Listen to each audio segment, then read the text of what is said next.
තෝමලය ප්‍රදේශයේ අගමැතිතුමිය පන්සලක ඇති ලංකාවේ ප්‍රසිද්ධ පාසලක ගොඩනැගිල්ලක් විවෘත කිරීමක් කරා. ඒ පාසලේ මේ යම්කිසි සිද්ධියක් ඊයේ දවස පුරාම සමාජ මාධ්‍ය තුල සංසරණය වෙනවා. එතකොට අගමැතිතුමිය ඊයේ දවසේ මේ ගොඩනැගිල්ල විවෘත කිරීමත් මේ සිද්ධිය එකපාරටම ඊයේ දවසේ මතුවීමත් අතර කුමන්ත්‍රණකාරී සිදුවීමක් තියෙනවද නැත්නම් අගමැතිතුමිය ඉලක්ක කරගෙන දිගින් දිගට සමාජ මාධ්‍යවල ප්‍රාරෙල්ල කිරීම සහ ඊයේ මේ පාසල් ගොඩනැගිල්ල විවෘත කිරීමත් සමග තමයි මේ සිද්ධිය උල්පුවා දැක්වීමක් සිදු වුණේ. ඒ වගේම දෙවෙනි කාරණය මේ සිද්ධිය තුලින් අධ්‍යාපන ප්‍රතිසංස්කරණ ගැන ලිංගිකත්වය ගැන දිගින් දිගටම ඔබතුමාලා කතා කරනවා. නමුත් ඊයේ දවස පුරාම කුඩා දරුවගේ දුරකථන ඉඳන් ලොකු වැඩිහිටිය දක්වාම මේ සිද්ධිය තමයි සංසරණය වුණේ. රජයක් විදියට මේ වගේ දැන් සමාජයේ මේ වගේ ගැටලුවක් ඇති වෙනකොට මේ පෞද්ගලික තොරතුරු පෞද්ගලිකත්වය ඉලක්ක කරගෙන මේ වගේ සමාජ මාධ්‍යවල මේ තොරතුරු ප්‍රචාරණය වීම තුලින් ඔවුන්ට පෞද්ගලික ජීවිතේට ප්‍රශ්න ඇති වෙන්නත් පුළුවන්. මොකද හරිද වැරදිද කියන එක අපිට නිගමනය කරන්න බෑ අධිකරණය ඇරෙන්න. ඉන්දියාවෙත් මේ වගේ සිද්ධියක් වුණා. බස් රථයේ ගමන් කරපු පුද්ගලයෙක්ව ජංගම දුරකථනයේ වීඩියෝ කරලා දාලා අන්තිමේදී පුද්ගලයා සීදීවි නසා ගත්තා ඊයේ පෙරේදා. ඒක තමයි ලෝකේ වාර්තා වෙච්ච විශේෂ පුවතක් විදිහට සිද්ධ වුණේ.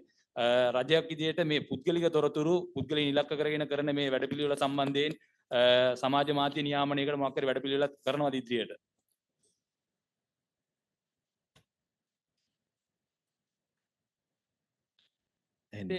මේ සිද්ධියේ පිටිපස්සේ අපිට දකින්න ලැබෙන විශේෂයෙන්ම බරපතල සමාජ ඛේදවාචකයේ ලක්ෂණ සමාජ හරපද්ධතීන් බිඳ වැටීම ඒ වගේම තමයි අධ්‍යාපන ප්‍රතිසංස්කරණ ගැන කතා කරන වෙලාවේ පාසල තුලට ගේන්න ඕන අධ්‍යාපන ප්‍රතිසංස්කරණ මොනවද කියන එක නැවත වතාවක් හිතන්න වෙන තැනකත් ඒ සිද්ධිය තියෙනවා. මම මේ වෙලාවේ ඊටත් එහා ගිහිල්ලා අහන්නේ ජනමාධ්‍ය ඇමතිවරයා විදිහට ඔබතුමා මේ මොහොතේ ඉන්න නිසා විශේෂයෙන්ම අපිට මේ වගේ විශේෂයෙන්ම මේක සමාජ මාධ්‍ය තුළ ඊයේ දවසේ විශාල වශයෙන්ම ෂෙයා වෙච්ච දේවල් තොරතුරු එතකොට මේ සම්බන්ධව ක්‍රියාත්මක වෙන්න තමයි අපි ඔන්ලයින් සේෆ්ටි ඇක්ට් එක මාර්ගගත ආරක්ෂණ පනත ගෙනාවේ.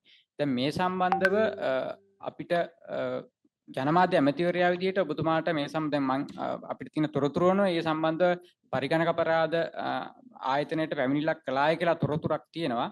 ඒක ප්‍රමාණවත්ද මේ සම්බන්ධව ක්‍රියාත්මක වෙන්න විශේෂයෙන්ම ජනමාධ්‍ය ඇමතිවරයා විදිහට මේ සම්බන්ධයෙන් ඔබතුමා අවධානය යොමු කරලා තියෙනවද? එසේනම් ඒ සම්බන්ධව ගන්න බලාපොරොත්තු වෙන ක්‍රියාමාර්ග මොනවද?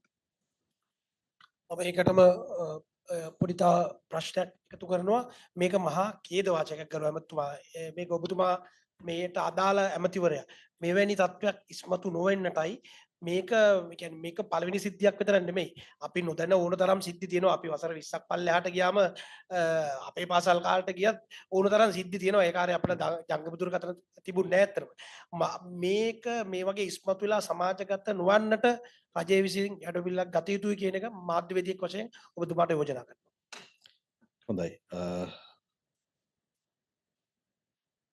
අගමැතිතුමිය පාසලකට යන එකයි මේ සිදුවීම අතර කිසිම සම්බන්ධයක් තියෙන විදියක් නැහැනේ. නමුත් මම ඔබට ස්තුතිවන්ත වෙනවා. අතට මේ ප්‍රශ්නය ඊටාම පටු කෝණයකින් බලන්න නැතුව ටිකක් සමාජ වගකීමක් සහිත පිරිසක් හැටියට මේ ප්‍රශ්නයට අවධානය යොමු කිරීම ගැන. මේකෙන් පෙන්눔 කරනවා අපේ සමාජය තුල කොතරම් ඛේදවාචකයක් සමාජ පිරිහීමක් තිබෙනවද කියන එක. අපේ හරපද්ධතිය, අපේ මනුෂ්‍යත්වය, අපේ සමාජයක් හැටියට ස්ථානගත විය යුතු තැන, සාර ධර්ම ආදිය පිළිබඳව බරපතල පිරිහීමක් තිබෙනවා. ඒක සමාජයේ සාකච්ඡාවට මතුවන එක අවස්ථාවක් පමණයි මේක.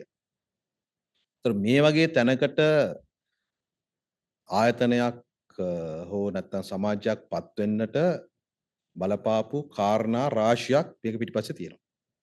නේද?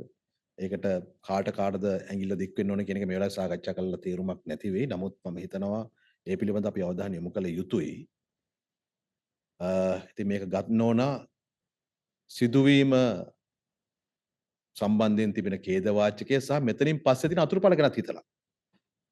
මොකද ඊට පස්සේ දුක් වෙලා වැඩක් නැහැ. ඒවේ අතුරුඵල දිහා බලලා.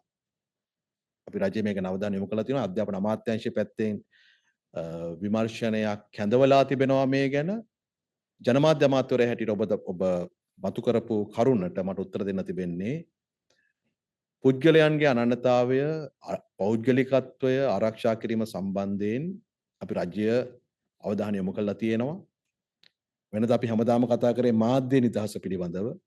දැන් අපිට අලුත් කරුණක් ඇවිල්ලා තියෙනවා මාධ්‍ය නිදහසට අමතරව මාධ්‍ය සහ සමාජ මාධ්‍ය විසින් පුරවැසියාට සිදු කරන බලපෑම පිළිබඳ. ඒක මාධ්‍ය ආයතන තුලින් හෝ සමාජ මාධ්‍ය හසුරුවන අය තුලින් ඒ ස්වයං නියාමනය වෙන්නේ නැත්නම් රජයට සිද්ධ වෙනවා ඒ සම්බන්ධයෙන් යම් නියාමන ක්‍රමවේදයක් අනුගමනය කරන්න. ඔන්ලයින් සේෆ්ටි බිල් එක කියලා කියන්නේ ඒකේ එක පැත්තක් පමණයි. ඒක දැන් පවතින්නේ අවසන් අධීරයේදී.